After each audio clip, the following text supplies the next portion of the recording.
pessoal, estamos no encontro 17, e onde a gente vai ver agora, dentro do capítulo, escrito pela Maria von Franz, né? A gente vai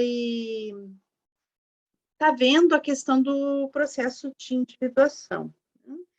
E dentro desse capítulo, então, tem um item, né, que é o segundo item que ela vai citar, né? Que é o primeiro acesso ao inconsciente. O que significa isso? Né? Então, hoje a gente vai falar um pouquinho das experiências infantis, né? De como a gente começa a lidar com o inconsciente dentro da nossa existência.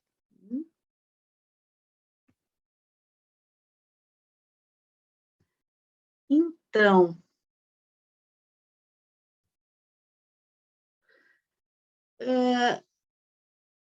eu acho que não é a Maria von Franz somente, mas vários autores junguianos, eles vão ter essa visão, né, de que durante a infância é como se a gente tivesse uma antecipação do nosso futuro. Então, conforme a gente vai vivendo as questões do inconsciente, né, as manifestações do inconsciente durante a nossa infância, a gente vai percebendo, né, como é que a gente vai se relacionar. Opa, saiu a apresentação, né? Deixa eu voltar aqui. Acho que eu toquei sem querer num botãozinho aqui, voltou, né?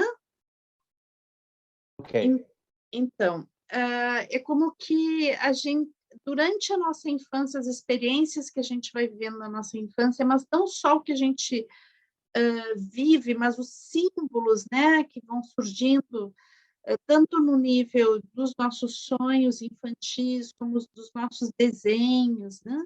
É como se eles fossem, esses símbolos fossem antecipando a nossa história, antecipando uma tendência de caminho que temos, né? De existência, como que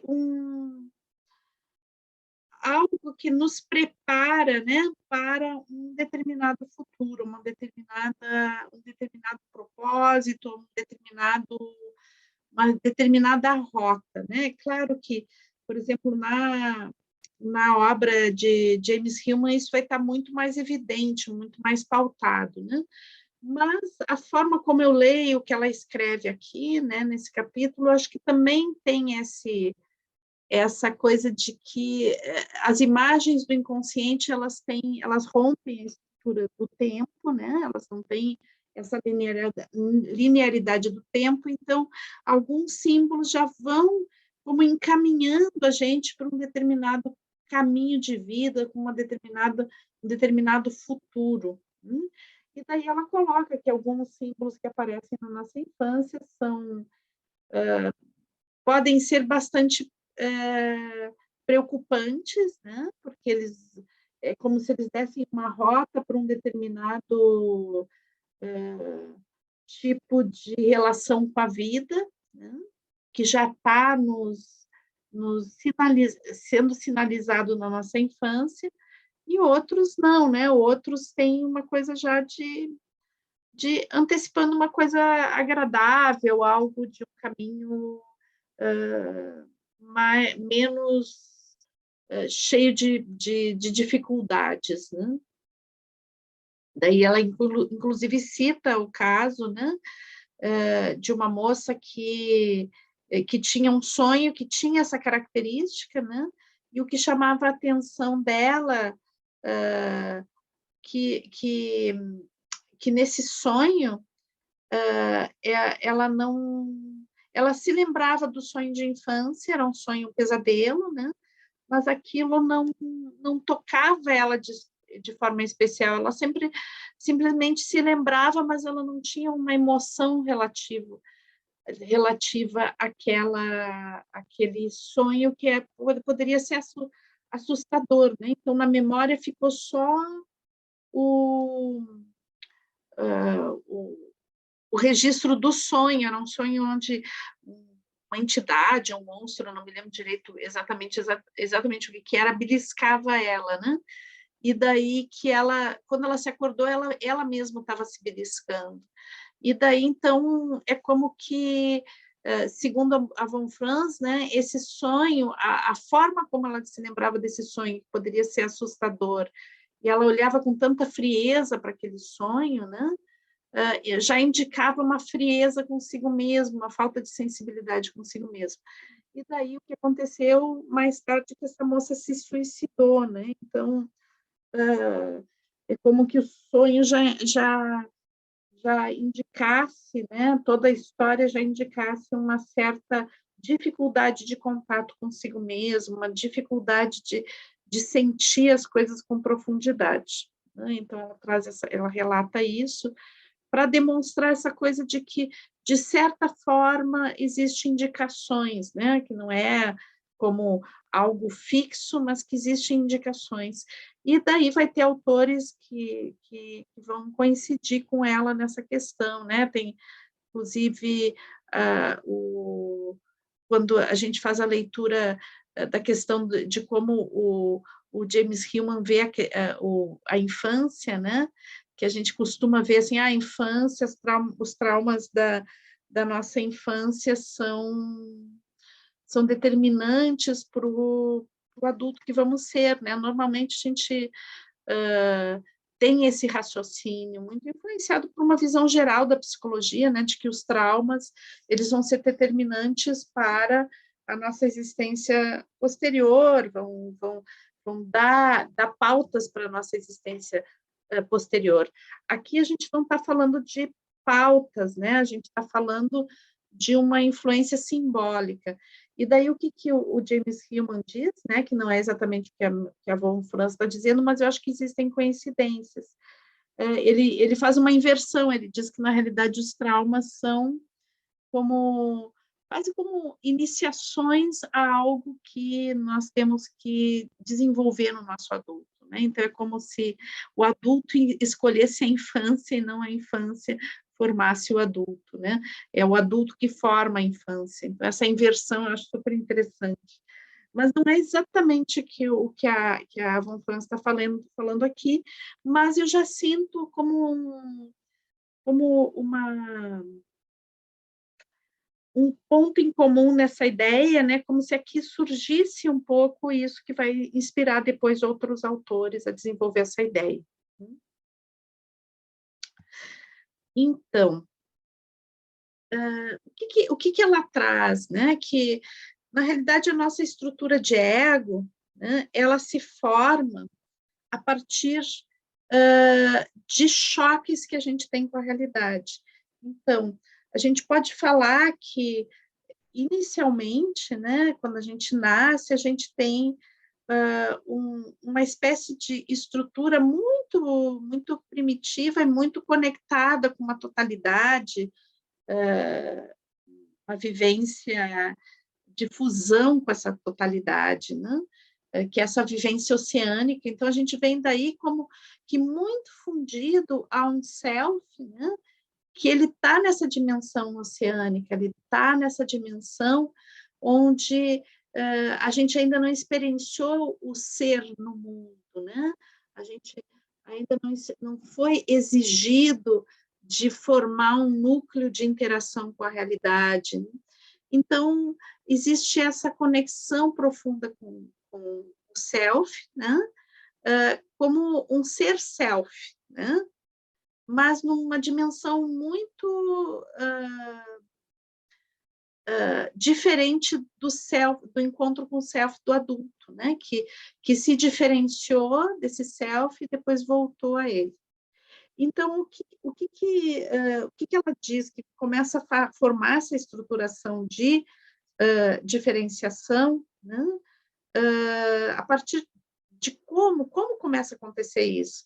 E daí ela diz que são a partir de choques com a realidade, né? Então, é como que, de repente, existem confrontações com essa realidade que me dão a noção de que eu não estou tão fundido com essa totalidade, né? Que aquela coisa receptiva que existia dentro do útero, a partir dessa vivência oceânica, esse acolhimento inicial que, em geral, os bebês têm, né? que a gente pode ver dentro de alguns autores, né, como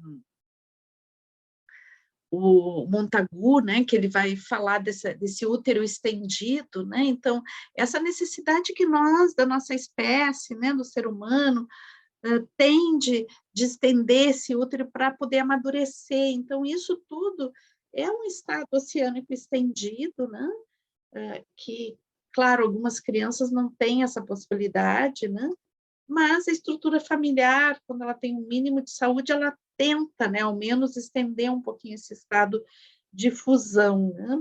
Quando existe um núcleo afetivo bem estruturado, isso realmente acontece. Lembrando um pouquinho, saindo um pouquinho da teoria junguiana, entrando no trabalho do Montagu, né, que trabalha essa questão do toque.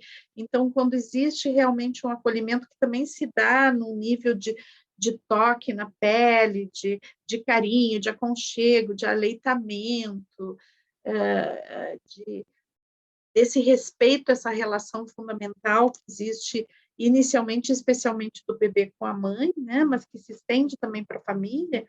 Então, é como que esse contato chocante com a realidade ele não acontece tão cedo, né? E a criança vai podendo ter esse tempo de estruturação, de vivências estruturantes da sua identidade. Mas então, o que, que ela diz? Em algum momento a gente vai encontrar o mundo e todas as suas contradições, né?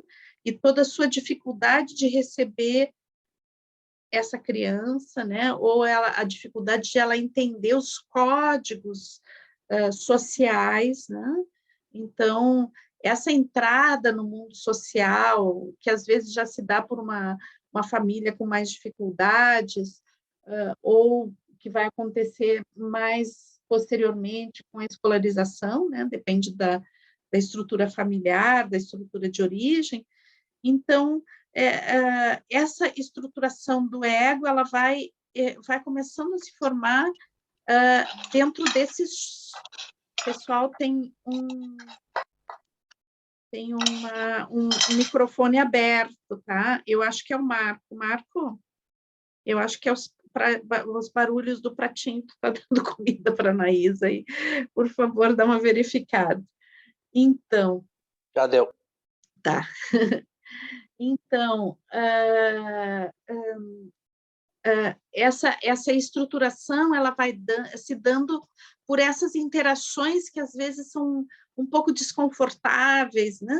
Se a gente se lembrar um pouquinho lá quem fez os processos de alquimia, né? Que a gente falava desse simbolismo do bater, né? Que quando a gente pega a nata e começa a bater para virar manteiga, né? Então, que os alquimistas diziam que era necessário fazer um processo de batedura, né? E daí começava a surgir esses pequenos núcleos, né? Mais sólidos, que virava depois a manteiga. Então, é um pouquinho isso, né? É como se precisasse bater para começar a solidificar algumas coisas para que surjam esses núcleos que a gente vai chamar de ego, que vai se dar por essa bateção, né? E o ego é justamente essa estrutura, né? Que vai fazer essa interface, né? Entre esse mundo interno e o mundo externo. Mas esse momento ele é muito delicado para a criança, porque o mundo externo ele está cheio de códigos que são incompreensíveis, que são super difíceis, que a criança tem que aprender, né? Mas daí também tem um mundo interno, né, das suas emoções, dos elementos simbólicos que vão aparecendo, dos conflitos que a criança começa a sentir, né, das ansiedades que ela começa a sentir, e daí ela tem que aprender, ao mesmo tempo, lidar com o mundo externo e o mundo interno.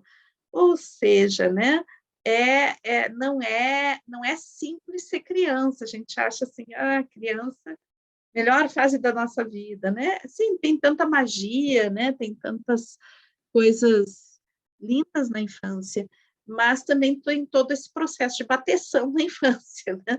Que esse processo de movida, né? Movida que nos obriga a entender como funciona lá fora, entender como é que funciona dentro da gente, e às vezes isso não é muito fácil, né? Pode ser algo que nos cria também uma noção sobre a gente mesmo um pouco complicada. É nesse momento que a gente está formando a nossa identidade, a partir do que a gente vai vivenciando, né? E essa identidade que se forma a partir do que está se vivenciando, né? Ela também vai nos desenhando uma estrada, né? Ela vai nos desenhando uma forma de ser no mundo. Então, dessa bateção, né, aos poucos vão surgindo pequenos núcleos egóicos, né? Primeiro, pequenas noções de si mesmo que vão fazer essa interação com o meio, mas elas não são muito bem fixas, elas não são muito sólidas, né? Mas o que existe aí em nível de self nesse momento, né? Então, o self vai tomar essas estruturas que vão se formando, né? E vão agregando elas até que elas vão se tornando uma unidade. Então, vai se tornando um único ego, né? E que vai nos ajudar a fazer essa interação em termos de compreensão do meio ambiente externo e também de compreensão desse meio interno. Vai fazer essa interface inicial e que vai nos trazendo depois, né, vai se tornando cada vez mais complexo ao longo da nossa existência. Então, muitas vezes os sonhos infantis e também os desenhos, né, as coisas que as crianças vão desenhando, principalmente a gente vê que as crianças fazem a expressão muito pelo desenho, às vezes com pequenas também esculturazinhas, né, com massa de modelar ou com argila. Então, ou nas brincadeiras que as crianças fazem também com bonequinhos, com representações, né? Então, aqui, né, existe, dentro de todo esse mundo infantil, que é o brincar, que é o desenhar, que é o sonhar, os sonhos infantis, existe um super esforço, né, desse núcleo, que é o núcleo central da psique, que é o self, de organizar essa estrutura egóica, né, essa estrutura que pode fazer essa interface, organizar esse mundo interno que, de certa forma, começa a ficar muito caótico pela ansiedade de lidar com esses fatores externos, né? Mas fica também muito caótico porque esses fatores externos fazem movidas muito fortes em nível interno. E essas movidas em nível interno também a criança tem que aprender a lidar com isso, né? Então, se torna uma tarefa bem forte, né? De certa forma, complicada, né? Então, dentro desse pequeno ser que chegou no mundo, né? E que aos poucos vai crescendo, existem muitas contradições, e a gente se lembra um pouquinho da infância, né? Alguns mais, outros menos, todas essas dúvidas, né, de como estar no mundo, como ser no mundo, como lidar com as suas emoções, né? Tudo isso muito presente na infância. Às vezes, a criança ela tem um ambiente mais receptivo, mais que traz mais segurança para lidar com esses fatores, tanto internos como externos, né? Então, a presença de adultos maduros e afetivos, né, é super importante para dar essa estabilidade, mas não é sempre que as crianças têm essa oportunidade de ter adultos maduros que lhes ajudem a se estruturar internamente, né, e estruturar a sua relação com o mundo.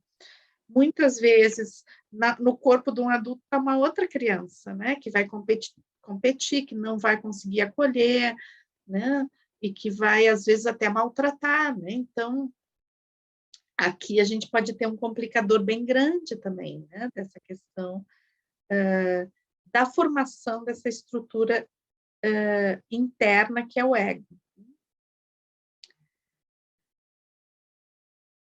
Então,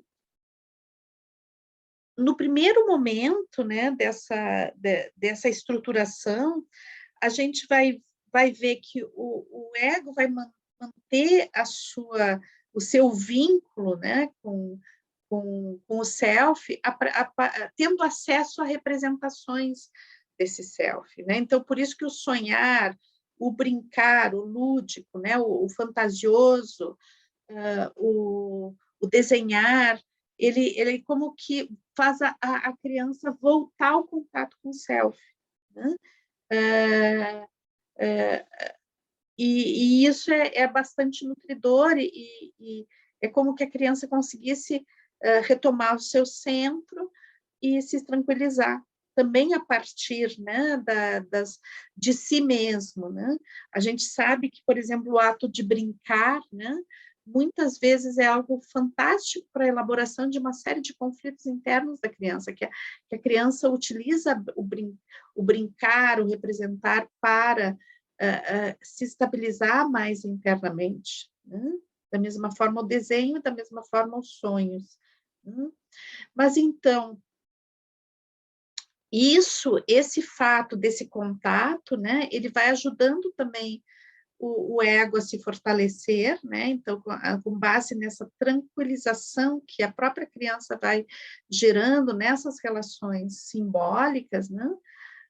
Então, isso vai ajudando ela a reforçar também a estrutura de ego, né? Que vai, aos poucos, né, também fazendo essa possibilidade de fazer uma atuação no mundo em ressonância com o mundo, né? De começar a compreender como é que funciona. Se a gente pensar um pouquinho na aventura do herói, também na viagem do herói, né? Estou fazendo aqui várias relações com outros percursos que a gente já fez. Então, lá na aventura do herói, né? Ou na viagem, na jornada do herói, quando na etapa 5, né? Que é quando o herói sai do mundo conhecido e ele desembarca, né, sem volta, no mundo desconhecido, que é o mundo do inconsciente. Então, o primeiro impacto, né, é que os códigos daquele mundo desconhecido ele não conhece, ele vai ter que conhecer. E eu acho que esse estágio, né, que a gente está falando aqui, da infância, ele tem muito a ver com isso. A gente desembarca num mundo, né, que a gente não consegue entender direito, e daí vai em cima dessa bateção, né, pegando a questão da alquimia, a gente vai formando uma estrutura capaz de fazer essas relações e fazer com que a gente compreenda os códigos do mundo em relação às nossas necessidades mais profundas. Né? E quanto mais a gente vive, quanto mais a gente busca, né, essa compreensão, maior fica essa compreensão e mais habilidade tem a estrutura de ego.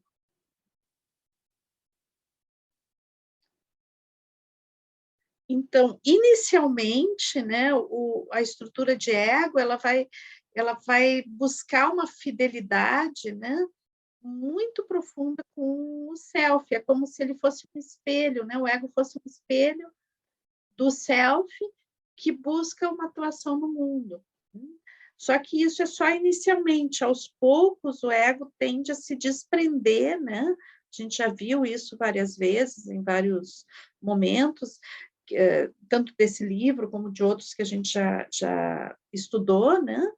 Que aos poucos, então, existe como um desprendimento e que pode afastar muito o self, né?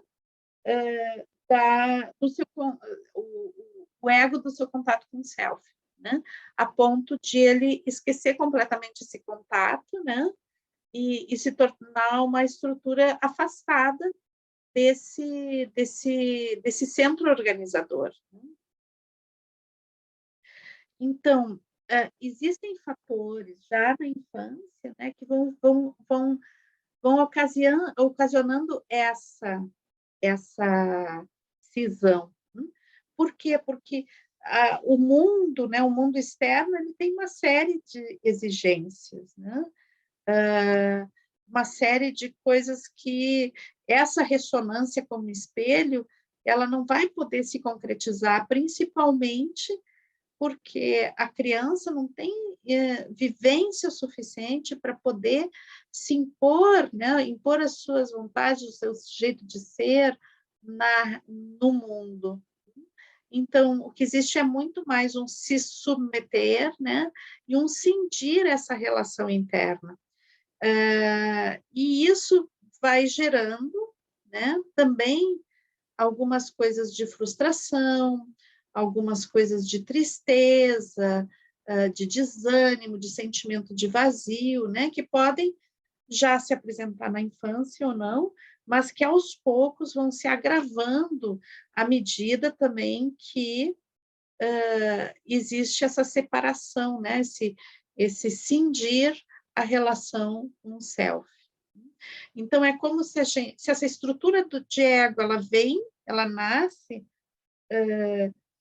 muito conectada com esse núcleo organizador original, né? Mas existe um processo de afastamento e descolamento, né, ao longo da nossa existência.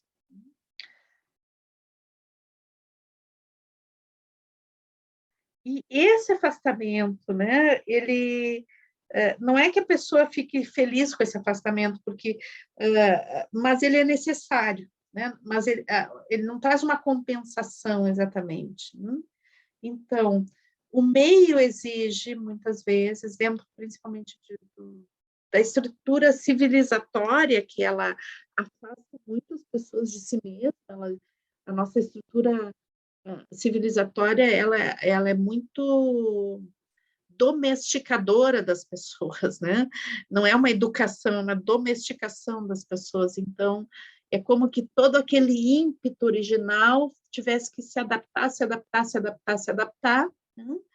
E o que acontece é que isso vai fazendo essa cisão do ego, né? E passa, né, essa relação consigo mesmo passa por um nível muito superficial de atender às expectativas do mundo, né, de perder o contato com o seu ser profundo. O que acontece? Para muitas pessoas, né, essa cisão permanece para toda a existência e existe um caráter mais superficial, né, onde possivelmente em algum lugar, né, desse mundo interno dessa pessoa exista uma insatisfação, mas ela não chega nem a, a tocar nisso, né? Mas para as pessoas mais conectadas, que não perderam completamente esse contato, né? Não inflaram totalmente a estrutura de ego, não dissociaram totalmente. Então, existe uma coisa de um sentimento de que alguma coisa, por mais sucesso que eu tenha, por mais que eu me realize na vida, um sentimento de desamparo, de que algo não está bem, né? Então, muitas vezes, esse sentimento, né, é buscado em atitudes externas, né, como, por exemplo, o consumo exagerado, a busca desenfreada para ter sucesso, de reconhecimento, etc. Né? Então, são tentativas do ego de sanar esse sentimento de desamparo, de dissociação. Né? Mas para muitas pessoas fica essa sensação, né? Porque por mais que elas realizem, é como se estivesse faltando algo, né? Então existe como um sentimento de vazio, né? E é desse contato sincero com esse sentimento de vazio que começa uma outra viagem, né? Então começa a segunda etapa desse círculo, né? Desse Ouroboros, né? é como que nesse segundo momento que a Von Franz vai falar que existem dois momentos na vida, né? Um momento onde a gente vai separar o ego do self, e o segundo momento, quando a gente já está mais maduro, né? A gente faz o caminho de volta, a gente começa a querer reconectar, né? E daí essa volta de sintonia entre ego e self que é chamado o processo de individuação, né? Onde não é que eu me dissocie dos outros, né? Muitas vezes tem uma confusão achando que o processo de individuação é um processo de me separar dos outros, de não estar aí nem para o mundo, como se fosse uma coisa de individualismo, né? E o processo de individuação não é isso, né? É a volta do contato profundo consigo, de forma que exista novamente uma harmonização das estruturas egóicas com o self, e o ego possa voltar ao seu papel de estruturar no mundo concreto essa ressonância com algo muito profundo de cada pessoa, né? E que, por ser algo muito profundo, tem características muito próprias, né? Muito singulares dentro da história que a gente, da nomenclatura que a gente usa em biodança, se a gente pode, né? Por ser nomenclaturas muito diferenciadas, às vezes é um pouquinho difícil fazer as relações exatas do que é uma coisa ou outra, né? Mas a gente pode perceber que quando a gente faz uma viagem de contato com o que dentro de biodança a gente chama de identidade, a gente está fazendo esse processo de volta para dentro de si, né? E esse perceber o que realmente importa, né? E buscar no mundo o que realmente importa. A gente não está falando de self, não está falando de ego, mas está falando de um processo que é semelhante a esse que está se colocando aqui.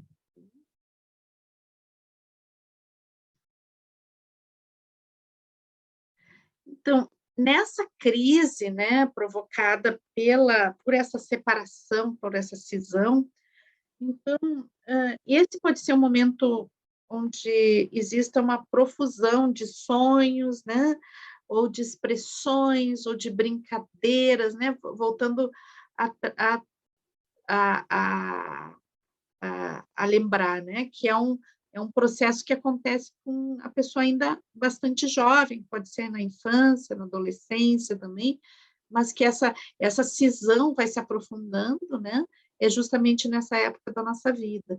Então, essa cisão, ela pode gerar o impulso inicial, né, essas sensações que não são, às vezes, agradáveis, né, elas começam a ficar tão evidentes que a pessoa acaba buscando, né? Buscando algo, buscando ajuda, buscando processos, buscando se conhecer, buscando entender o que é isso que está dentro dela, e daí, bom, né? Daí começa esse processo de volta, de comunhão entre ego e self.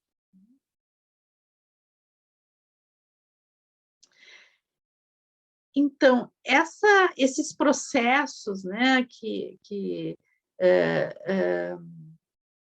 são de separação entre ego e self, eles podem estar muito relacionados também, né, com interrupções, com coisas que acontecem na nossa existência que fazem interrupções. Foi isso que a gente conversou hoje no nosso que eu dividi em pequenos grupos, né? Então, porque às vezes a gente vive esse processo de interrupção, né? De um processo que vinha fluindo de determinada forma, e existe algo que acontece que faz uma interrupção, né? E isso exige da estrutura de ego que ela se estruture de alguma forma, né? Que ela faça alguma coisa para lidar com isso. Né? Então, isso é tão forte, né, que vai aparecer em muitas histórias que a gente vê, por exemplo, no cinema, nos livros, né, nos mitos, nos contos de fada, que tentam simbolizar isso, e que essa tentativa, obviamente, sempre é uma tentativa também de elaboração, né? Quando a gente se identifica com uma dessas histórias, né? Elas, na realidade, elas têm uma ressonância com algo vivido pela gente também. Então, essa interrupção, ela pode gerar sonhos, imagens, mas também ela pode, né, nos confrontar, né? E esse confronto, né, que nos faz esses processos de interrupção de um fluxo, né? E nesse momento, depende da nossa maturidade, depende do, de, de como a gente está nessa relação com a gente mesmo, no momento onde existe a interrupção, porque, claro, a interrupção é algo que também acontece depois, mais tarde, em outros momentos, né? Então, depende da forma como a gente lida, também são momentos onde formam autoconceitos, né? Então, são momentos bastante delicados, porque podem se cristalizar nesse momento autoconceitos que depois a gente leva para toda a vida e que são, às vezes, não são autoconceitos positivos, né? Não é um olhar para si com carinho, com reconhecimento, é justamente um introjetar uma crítica destrutiva, uma visão de si que não é legal, né? Então, isso pode ser, esses processos de interrupção podem gerar também esses momentos de formação de autoconceito que podem não ser muito bons, né? Podem também gerar autoconceitos, por exemplo, se esse momento de interrupção gera um momento de superação e existe um reforço da identidade nesse momento, sim, pode ser formador de autoconceito muito estruturante, né? Mas, por outro lado, também pode ser um momento onde a pessoa se sinta completamente perdida e comece a se sentir culpada ou se sentir muita ansiedade, muita impotência, né? E daí isso fixa também, nesse momento, pode fixar esses autoconceitos que são negativos. Então,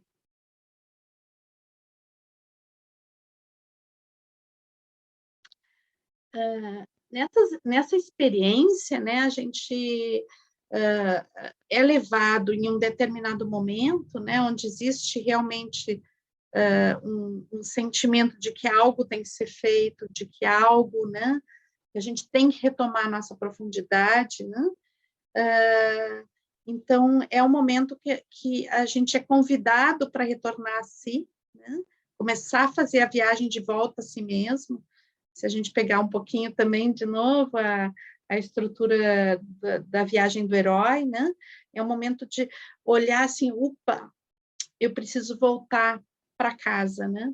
Esse voltar para casa que é voltar a si mesmo sobre um outro patamar, sobre uma outra visão, né? Um novo momento desse contato consigo. E então é nessa ressonância, né, que existe a possibilidade de reconexão com o self, né? E que significa também a reconexão com o sagrado que existe na gente. E para fechar hoje, né, eu selecionei, eu me lembrei um pouco dessa história, né, quando ela falou dos mitos, das histórias, dos contos de fada, eu me lembrei de um personagem muito atual, né, ao menos é um, é um, é um personagem do século passado, mas que a gente são os mitos modernos, né, que é o Batman. E o momento onde Batman ele cai na caverna dos morcegos, né? Na caverna, ou cai no poço dos morcegos. Né? E o quanto esse foi um momento de ruptura, né? E também um convite, né? Para voltar para dentro de si, né? Voltar, tomar essa experiência como algo potencializador. E daí eu fui buscar alguma cena dele, né, porque eu me lembrava que tinha uma cena de poço, né? Em um dos filmes que eu vi dele, mas eu não achei essa cena, assim, que eu queria ela separadinha, né? Eu não lembro qual dos Batman tem, né? Mas daí eu achei um filme do Batman que eu não vi, tá? Mas que tinha uma cena que falava muito sobre essa cena, esse recorte, né? Que a gente, todos os filmes de Batman têm esse recorte desse momento da infância dele, né? Que faz com que ele se torne o Batman, né? Então, eu achei que era interessante a gente ver essa cena, a forma como ela foi retratada. Então, eu separei o filme para vocês, né, que é um pedacinho do filme, na realidade, a introdução do filme, que eu não vi esse filme, que é Batman versus Super-Homem. Deve ser uma beleza esse filme aqui, né? Mas essa cena inicial, acho que achei bem interessante. Tá? Então, porque ela retrata esse aspecto que eu estou trazendo. Então, vou passar para vocês. Vamos selecionar aqui.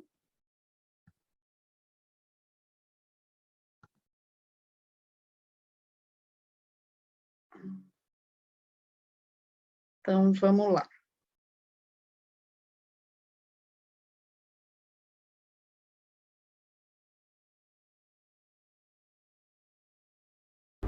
Uma época anterior, em que as coisas eram perfeitas.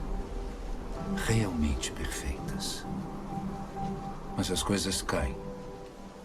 Caem na terra. E tudo o que cai fica no chão.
Marta.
Interessante, né, pessoal?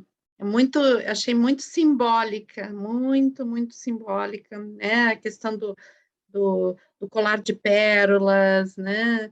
A questão de estar escrito Excalibur lá na plaquinha do cinema, né?